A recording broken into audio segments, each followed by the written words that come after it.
বারবার বলছিলাম খান খান জঙ্গিস্তান, সুদর্শনে ছিন্ন ভিন্ন, সুদর্শন চক্র, সুদর্শন সিস্টেম, 100টা একই সাথে 100টা মিসাইল ধ্বংস করে দিতে পারে। সরাসরি চলে যাব আরো একবার মৈত্রেয়ীর কাছে। মৈত্রেয়ী, আমরা কতটা ক্ষতি করতে পারলাম পাকিস্তানের?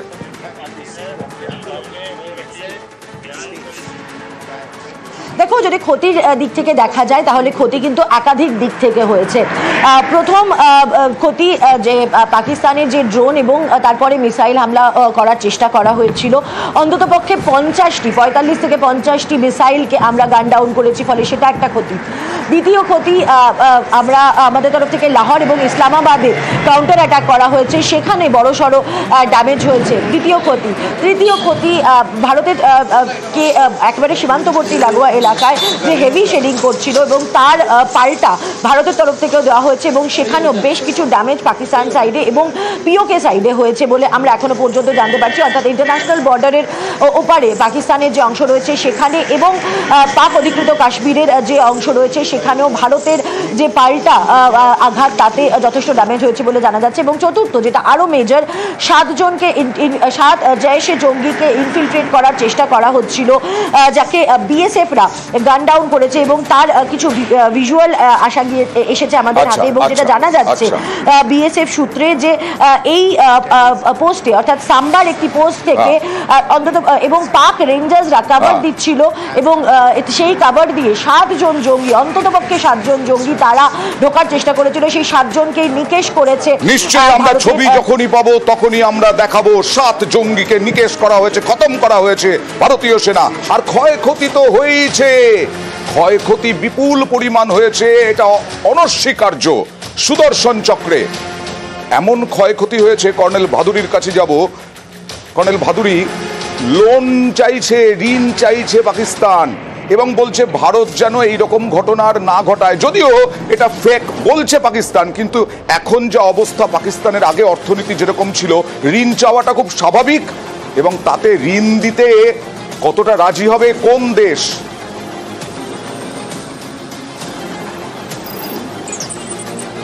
না, অবশ্যই আনস্টেবল সিচুয়েশন থাকলে পলিটিক্যালি, ইন্টারনাল পলিটিক্যালি আর এক্সটার্নালি কোনো দেশ বা আইএমএফ এটসেট্রা মানে খুব ঝট করে ট্রাস্ট করবে না একটা লোন দিতে।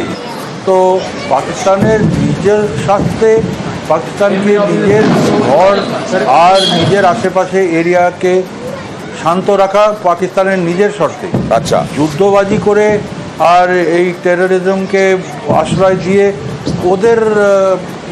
ওরা জানে ওদের কোনো লাভ হচ্ছে না। কিন্তু যেটা আমি আগে বললাম, পাকিস্তান আর্মি আর পাকিস্তান আইএসআই দেশ চালায়, তো এরা পাকিস্তান আর্মি আর পাকিস্তান আইএসআই এর নিজের একটা আইডিওলজি আছে, নিজেদের একটা স্ট্র্যাটেজিক ইন্টারেস্ট আছে, যেটা পলিটিক্যাল ইন্টারেস্ট আর ইন্টারন্যাশনাল ইন্টারেস্টের সঙ্গে মেল খায় না। পলিটিক্যাল ইন্টারেস্ট ইন্টারন্যাশনাল ইন্টারেস্টের সঙ্গে মিল খায় না। তাও সেনা কি হবে? সেনা কি করবে সাধারণ মানুষের কাছে? সাধারণ মানুষের কাছে কি জবাব দেবে? যারা খেতে পাচ্ছে না দীর্ঘদিন ধরে, বিরাট দাম, মূল্য বৃদ্ধি, সেই মূল্য বৃদ্ধির মধ্যে যারা বসবাস করছে পাকিস্তানের সাধারণ মানুষ, তারা চান এরকম ভাবে হামলা, এরকম ভাবে ভারত হামলা চালাক। কারণ পাকিস্তান যেভাবে হামলা চালাচ্ছে, ভারত তো আর বসে থাকতে পারে না, ভারত তো আর অপেক্ষা করতে পারে না। ভয়ে জুজু এখন পাকিস্তান, এখন ভয়ে জুজু, যতই অস্বীকার করুক না কেন, ভয়ে জুজু এখন পাকিস্তান। লোন চাইছে, ঋণ চাইছে, এদিকে লক্ষ লক্ষ কোটি টাকা ঋণের বোঝা রয়েছে। আর এই মুহূর্তে অতনুর কাছে যাব। অতনু, এই লোন নিয়ে একটু বিস্তারিত জানতে চাইবো। কাদের কাছে লোন চাইছে, কিভাবে চাইছে, কি বলছে ভারত? মানে হাত জোর করে, হুজুর করে অন্য দেশের কাছে কি বলছে? আসলে পাকিস্তান নাকি তার পার্টনারদের কাছে লোন চাইছে, এই মর্মে একটা এক্স হ্যান্ডেলে পোস্ট হয়েছে। কিন্তু পরবর্তীতে পাকিস্তানের অর্থমন্ত্রক পুরোপুরি অস্বীকার করেছে যে আসলে তাদের সাইটটা নাকি হ্যাক হয়েছিল, সেই জন্য এই পোস্ট তারা করেনি। কিন্তু যদি ধরেই নেওয়া যায় যে তারা লোন চাইছে, সত্যি তো এই যুদ্ধ চালানোর জন্য যে পয়সার দরকার, শেয়ার বাজার একেবারে তলানিতে গিয়ে পৌঁছেছে, তাতে পয়সা তো লাগবে পাকিস্তানের। এখান থেকে প্রশ্ন ওঠে, পাকিস্তানকে লোন দেবে কে, কারা দেবে? প্রথমত ধরে নেওয়া যাক চীন। এতদিন পর্যন্ত চীন মদত দিয়ে এসেছে। চীন দীর্ঘমেয়াদী পরিকল্পনায় মদত কখনোই পাকিস্তানকে দেবে না, দিতে পারে না।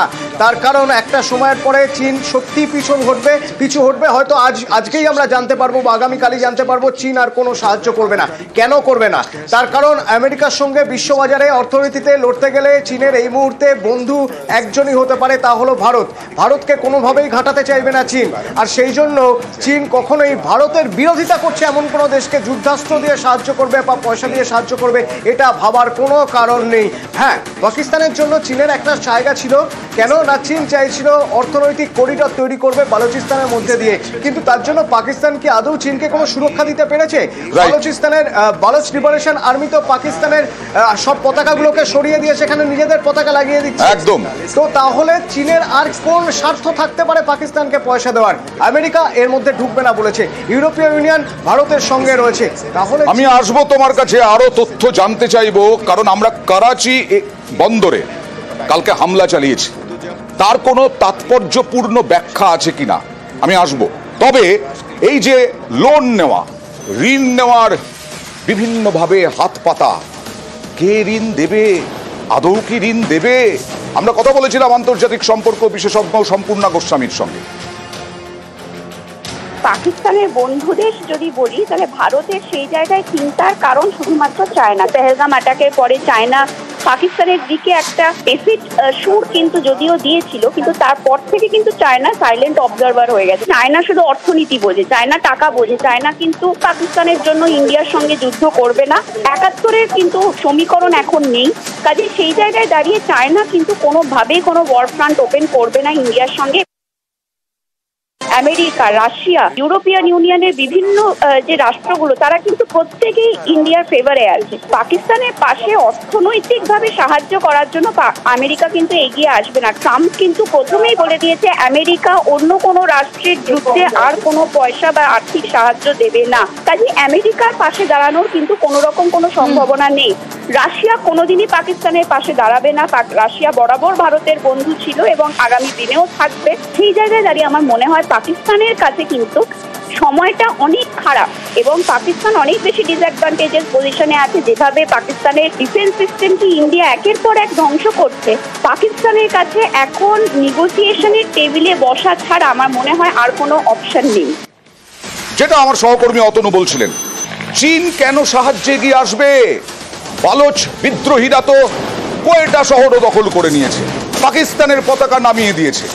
কোন স্বার্থে? আমি একবার কর্নেল ভাদুরীর কাছে যাওয়ার চেষ্টা করি যে চীন কি সরে যাবে পাকিস্তানের থেকে? এটা কি সম্ভব কখনো? নাকি আরো অনুদান দিয়ে পাকিস্তানকে আরো আষ্টে পৃষ্ঠে বাঁধবে?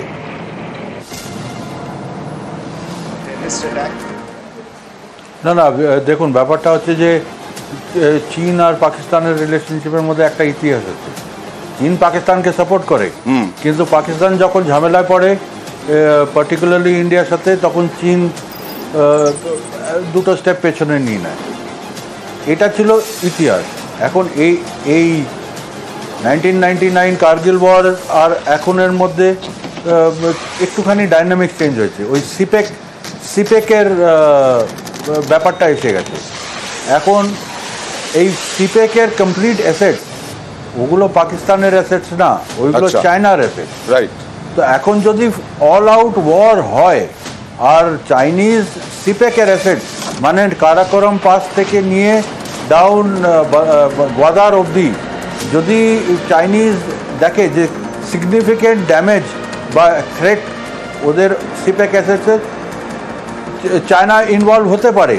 কিন্তু চায়নার ইনভলভমেন্টও ওরা জানে একটা লিমিট অবধি করতে পারে। ইনডেফিনেটলি, যেমন ইউরোপিয়ান ইউনিয়ন আর আমেরিকা এতদিন ধরে ইউক্রেনকে প্রপ আপ করে এড দিয়ে ইকুইপমেন্ট দিয়ে রাশিয়ার সঙ্গে দাঁড় করিয়ে রেখেছে, কিন্তু এখন ট্রাম্প বলছে যে আর সাস্টেনেবল নয়। ওকে, ইউরোপও ফাইনালি বলবে সাস্টেনেবল নয়। আচ্ছা, তো চায়না নিজের জাস্ট অন ইটস ওন পাকিস্তানকে ইনডেফিনেটলি সাস্টেন করতে পারবে না, চাইবেও না। কারণ ওই যে আপনার স্ট্র্যাটেজিক এক্সপার্ট যে বলো, চায়নার ইন্ডিয়ার সাথে একটা $100 বিলিয়ন ফেভারেবল ট্রেড ব্যালেন্স আছে। চায়না যতই মানে পাওয়ারফুল নেশন হোক, ইকোনমিক পাওয়ার বাজার তো চাইবে। $100 বিলিয়ন তো $100 বিলিয়ন, $10 তো নয়। তো চায়না ওই জিনিসটাকে কখনোই লুজ করতে চাইবে একেবারে। চায়না কখনোই নষ্ট করতে দেবে না, এই বাজারটাকে কখনো নষ্ট করতে দেবে না। আমরা এই খবরের আপডেটে আসবো, আরো আপডেট নিয়ে আসবো, আরো তথ্য নিয়ে আসবো, আরো আলোচনা নিয়ে আসবো একটা ছোট্ট ব্রেকের পর এবং হেডলাইন্সের পর।